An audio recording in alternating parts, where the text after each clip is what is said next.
इंदौर में एक बार फिर अखिल भारतीय विद्यार्थी परिषद का प्रदर्शन देखने को मिला। मंगलवार को पेपर लीक होने से नाराज कार्यकर्ता डीएवीवी पहुंचे और विरोध प्रदर्शन कर दोषियों के खिलाफ सख्त कार्रवाई की मांग की।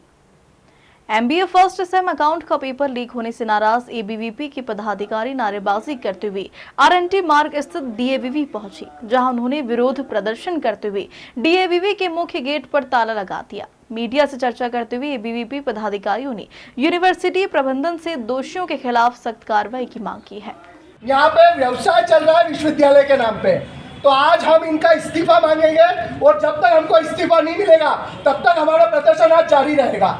तो हम सब अभी यही बैठ के हमारा प्रदर्शन जारी करते हैं और जब तक एडमिनिस्ट्रेशन आके यहाँ पे इस्तीफा नहीं देगा तब तक आज रात तक यह लंबा प्रदर्शन हमको चलाना पड़े। हम यहीं पर रहकर प्रदर्शन चलाएंगे। यत्न नहीं अब ऋण होगा, किसी से डरने वाले हम छात्र पढ़ने वाले नहीं, किसी को आना पड़ेगा, आना पड़ेगा, आना पड़ेगा, नहीं तो यहाँ से जाना पड़ेगा, जाना पड़ेगा, जाना। हम छात्र पढ़ने वाले रेजिग्नेशन, रेजिग्नेशन, पेपर लीक का एक solution, resignation, resignation, paper leak का एक सोल्यूशन, रेजिग्नेशन। राज सियासत डोला है, जब सियासत डोला है, जोर जुल्म की टक्कर में संघर्ष हमारा। मैम अभी मैं थोड़ा बिजी हूँ, आप 1 घंटे बाद कॉल लगाइए प्लीज। वो पेपर कल दोपहर हमारे प्रदर्शन के आधे घंटे बाद ही लीक हो चुका था। तो विश्वविद्यालय प्रशासन छोड़ रहा है कि आप लोग क्यों उसका पैसा जेब में रखते बैठे, ये आप लोग को जवाब देना चाहिए।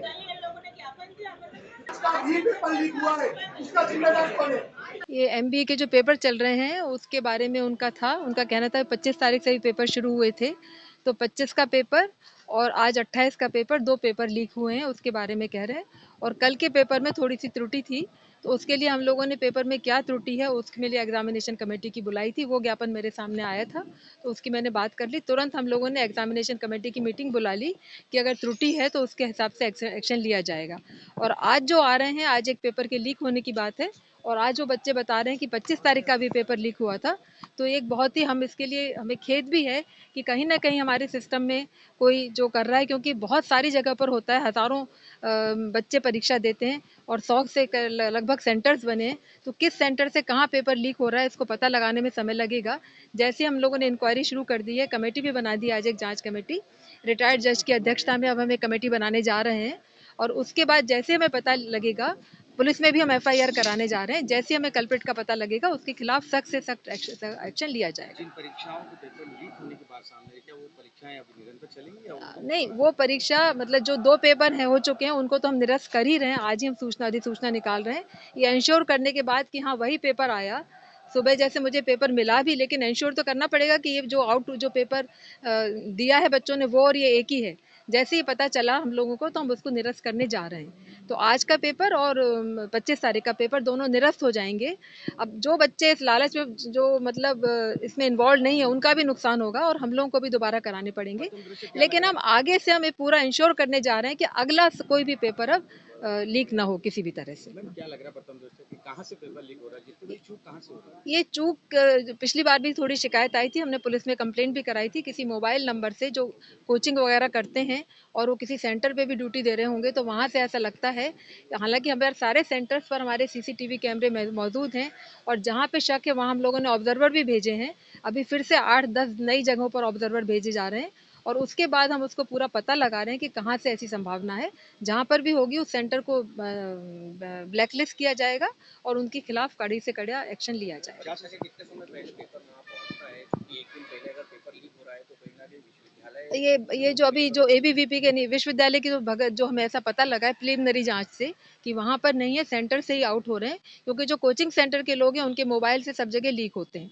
आज बच्चे तो बता रहे हैं कि वो कल दोपहर को मिला, लेकिन हमें जो सूचना मिली आज सुबह मिली, रजिस्ट्रार साहब के पास आई होगी, उन्होंने फिर हमें उसका पेपर भेजा था। लगातार बहुत लंबे समय से देखने में आ रहा है कि विश्वविद्यालय के पेपर लगातार लीक होते जा रहे हैं।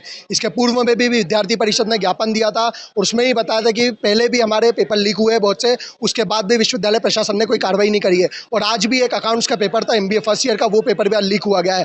पर उसके बाद भी विश्वविद्यालय प्रशासन सोया हुआ है। विश्वविद्यालय प्रशासन छात्र हित में काम करना भूल चुका है और साथ ही सिर्फ विश्वविद्यालय प्रशासन का सिर्फ एक ही एम बचा है कि कैसे अपने नेक की ग्रेड सुधार सके, कैसे हम नेक की ग्रेड खरीद सके। विश्वविद्यालय प्रशासन आज एजुकेशन के नाम पर सिर्फ व्यवसाय कर रहा है। इसी के विरोध में आज विद्यार्थी परिषद का प्रदर्शन है कि जो भी इसके लिए जिम्मेदार है उसको तत्काल प्रभाव से इस्तीफा देना चाहिए और जो भी इसमें दोषी पाया जाता है उस पर तत्काल प्रभाव से कार्रवाई होना चाहिए। कुलपति मैडम से हमारी यही मांग थी कि जो भी इसमें दोषी पाए जाते हैं उनके ऊपर कड़ी से कड़ी कार्रवाई करी जाए और जो भी इसमें प्रशासनिक अधिकारी जिम्मेदारी है उसके ऊपर तत्काल प्रभाव से उसको इस्तीफा देना चाहिए। इसी मांग को लेकर हमारा प्रदर्शन अभी जारी है। मैडम ने यही कहा है कि इस प्रकार की घटना आगे नहीं होगी, पर इस प्रकार का आश्वासन हमको पहले भी मिल चुका है, पर विश्वविद्यालय प्रशासन ने किसी भी प्रकार की कार्रवाई इस विषय में नहीं करी है। ये तो विश्वविद्यालय के लिए बहुत ही शर्मसार है, साथ ही यहाँ के छात्र उनके लिए भी बहुत शर्मसार माहौल बन चुका है। विश्वविद्यालय प्रशासन अभी तक सोया हुआ है। इसके लिए हमने उच्च शिक्षा में भी कार्रवाई की मांग करी है, क्योंकि अब यहाँ के विद्यार्थियों को, यहाँ के छात्र छात्राओं को विश्वविद्यालय प्रशासन पर, कुलपति महोदय पर कोई भरोसा नहीं रहा है कि यह विश्वविद्यालय सही हाथ में है। इसी को लेकर हम उच्च शिक्षा विभाग में भी हमने कार्रवाई की लेकर हमने मांग करी है। जी, कभी हमारी मांग पूरी नहीं होती है तो हम यहाँ पे विश्वविद्यालय प्रशासन का पुतला भी फूकेंगे और जब तक हमारी मांग पूरी नहीं होती है तब तक हमारा यहाँ पे प्रदर्शन जारी रहेगा। सार्थक जैन, महानगर मंत्री, ABVP इंदौर। वहीं DAVV कुलपति प्रोफेसर रेणु जैन ने कहा कि मामले में एक कमेटी बनाई जा रही है जिसकी अध्यक्षता रिटायर्ड जज करेंगे। साथ ही 25 और 28 तारीख के पेपर को निरस्त किया जाएगा। इंदौर से नीरज बोरासी की रिपोर्ट।